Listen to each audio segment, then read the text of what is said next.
जब हम इस्लामी इतिहास की बात करते हैं तो हर चीज की तरह मीना नाम के पीछे भी एक कहानी है। ऐसा माना जाता है कि मीना घाटी उस परीक्षा से जुड़ी है जो पैगंबर इब्राहिम को तब झेलनी पड़ी थी जब अल्लाह ने उन्हें अपने इकलौते बेटे पैगंबर इस्माइल की कुर्बानी देने का आदेश दिया था। ऐसा इसलिए है क्योंकि दुनिया भर से मुसलमान 8वीं, 11वीं और 12वीं जिल-हिज्जा की रातें मीना में बिताते हैं और कभी-कभी 13वीं जिल-हिज्जा की रात भी यहीं बिताते हैं। मीना हज की एक खास जगह भी है क्योंकि यह वह जगह है जहां जमरात के 3 पत्थर के खंभे स्थित हैं। अस्सलाम वालेकुम नाजरीन, प्यारे दोस्तों, कल हाजी मीना के मैदान में पहुंचे तो शैतान भी हाजिर हो गया। फिर देखो शैतान ने हाजियों के साथ क्या किया, यह जानकर आप दंग रह जाएंगे। लिहाजा वीडियो को आखिर तक जरूर देखिएगा। इसी तरह की इस्लामिक घटनाओं और वाक्य से रूबरू होते रहने के लिए आज ही सब्सक्राइब करें हमारे चैनल इस्लाम हिस्ट्री को और साथ ही बेल आइकॉन को प्रेस करें। प्यारे दोस्तों, मीना को खैमों की सबसे बड़ी बस्ती कहा जाता है जो हर साल हाजियों से आबाद होती है। मीना में आज़मी हज की आमद का सिलसिला 6 और 7 जुलहज से शुरू हो जाता है। इस हिसाब से कल हुज्जाज एकराम में 8 जुलहज को सारा दिन मीना में गुजारा। 5 वक्त की नमाज अदा करने के बाद 9 जुलहज को अरफात की जानिब रवाना हुए, जबकि अरफात पहुंचने के बाद हज का रुकने आजम वकूफे आरफा अदा किया जाता है। मीना हज के मकामात में से एक है। यह वाहिद जगह है जहां से 6 रोजा हज प्रोग्राम की शुरुआत 8 जुलहज से होती है और हज के अहम अमाल 13 जुलहज को मीना के मैदान में ही मुकम्मल होते हैं। मीना का मैदान हरम की हदूद के अंदर है। यह मक्का मुकर्रमा से तकरीबन 10 किलोमीटर के फासले पर है। मीना शरीफ की हाजिरी अजीम इबादत है और लाखों हुज्जाज इस इबादत के लिए जमा होते हैं। जब अल्लाह पाक के यह बंदे लाखों की तादाद में अल्लाह करीम की इबादत और जिक्र कर रहे होते हैं तो शैतान मरदूर, जिसने हजरत इब्राहिम अलैहिस्सलाम को भी बहकाने की कोशिश की, यहां तक कि उनके बेटे हजरत इस्माइल अलैहिस्सलाम और इनकी जौजा बीवी हाजरा अलैहिस्सलाम को भी इसी शैतान ने राह से भटकाने की नाकाम कोशिश की। लेकिन वह तो मजबूत ईमान वाली हस्तियां थीं जो कि शैतान के चुंगल में न आई। लेकिन देखा गया कि हज के दिनों में जब हाजी मीना में जमा होते हैं तो शैतान इनको भी बहकाने की कोशिश करता है,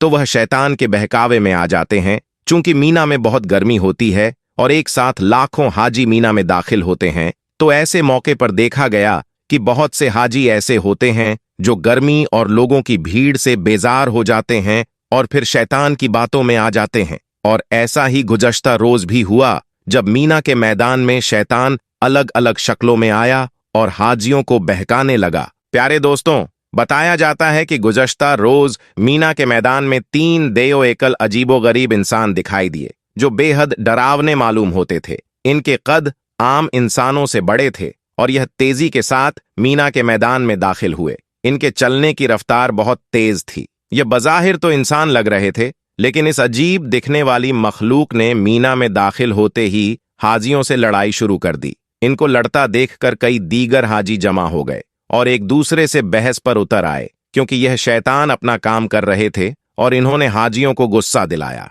फिर अचानक यह गुस्सा बढ़कर लड़ाई की शक्ल में बदल गया, जिसके बाद मीना में खैमाह हासिल करने के लिए कुछ हाजी आपस में उलझ पड़े। शैतान ने अपने 3 चेले भेजकर हाजियों पर वार किया और उसका वार कामयाब गया। वह तीनों शैतान हाजियों को आपस में लाड़वाकर मीना के मैदान में कहीं गायब हो गए। सिर्फ एक मकाम पर नहीं, बल्कि मीना में कई मकामात पर हाजी एक दूसरे से उलझे और इस किस्म के दर्जन भर वाक्यात रिपोर्ट हुए। इन वाक्यात में एक बात मुश्तरका थी कि उलझने वाले हाजियों ने बताया कि इन्होंने 3 अजीबोगरीब शक्लों वाले इंसान देखे और इन्हीं अजीब देखने वाले इंसानों ने इनकी लड़ाई करवाई और लड़ाई करवाने के बाद ना जाने कहां गायब हो गए। एक मकाम पर जब लड़ाई हद से बढ़ी तो इंतजामिया भी वहां पहुंच गई, जिसके बाद यह वाकया मक्का के एक मशहूर आलमे दीन तक पहुंचा तो वह भी मीना के मैदान में चले आए। इन्होंने हाजियों को समझाया कि दरअसल शैतान ने अपने चेले भेजकर आप पर वार किया। आपको शैतान के वार से होशियार रहना चाहिए। अगर किसी हाजी को जगह ना मिले या वो यह समझे कि किसी दूसरे हाजी ने उसकी जगह पर कब्जा कर लिया है तो तहम्मुल से काम ले, एक दूसरे से न उलझे। जिसके बाद मीना में मौजूद हाजी पुरस्कून हो गए, क्योंकि इन्हें समझ आ गया कि शैतान इन्हें अनदेखी आग में जलाना चाहता है और इसका मिशन है कि नफरत की आग जलाई जाए। लेकिन अल्लाह के फजल से मीना में मौजूद हाजियों ने तहम्मुल का मोजाइया किया और इसके बाद शैतान का वार कामयाब न हो सका। प्यारे दोस्तों, आपको बताते चले कि जिस दिन हाजी मीना में क़याम करते हैं, यानी 8 जुल्हजा का दिन इंतहाई अहमियत का हामिल होता है, जिसे यौम तरविहा कहते हैं। यौम तरविहा को नमाज जौहर, असर, मगरिब और ईशा और अगले दिन की नमाज फज्र मीना में ही अदा करना सुन्नत है। सही मुस्लिम में हजरत जाबर रज अल्लाह ताला अन्हो से मरवी हदीस में आता है कि यौम तरविहा को हज की तलबिया कहते हुए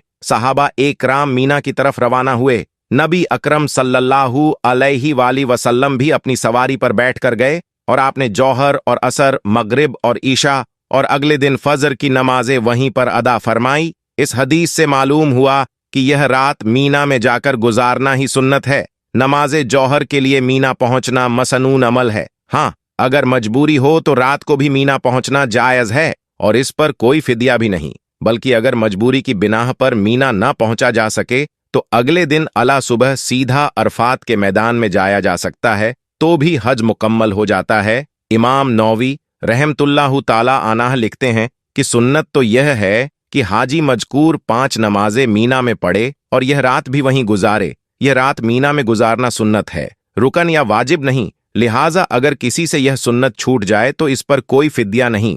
बेशत रिवायात के मुताबिक यह भी कहा जाता है कि 8 जुलहज को यौम तरबिया इसलिए कहा जाता है क्योंकि जमानाए कदीम में हुज्जाज एकराम इस दिन अपने ऊंटों को खूब सारा पानी पिलाया करते थे ताकि अरफा के रोज तक ऊंटों को प्यास ना लगे। इसलिए इसको यौम तरविया यानी सोच विचार और गौर और फिक्र का दिन कहते हैं। रिवायात में यह भी आता है कि सैयदना हजरत इब्राहिम अलैहिस्सलाम ने 8 जुलहज को रात के वक्त ख्वाब में देखा कि कोई कहने वाला कह रहा है कि अल्लाह ताला आपको हुक्म देता है कि अपने बेटे को ज़िबाह करें। तो आपने सुबह के वक्त सोचा और गौर किया कि आया यह ख्वाब अल्लाह ताला की तरफ से हुक्म है या शैतान की कोई चाल है। इसलिए इस दिन को यौम तरविया कहा जाता है क्योंकि हजरत इब्राहिम अलैहिस्सलाम ने इस दिन गौर और फिक्र किया था। प्यारे दोस्तों, इस्लामी कुतब का मुतालिया यह भी बताता है कि दूसरे खलीफा राशिद हजरत उमर फारूक रजी अल्लाह ताला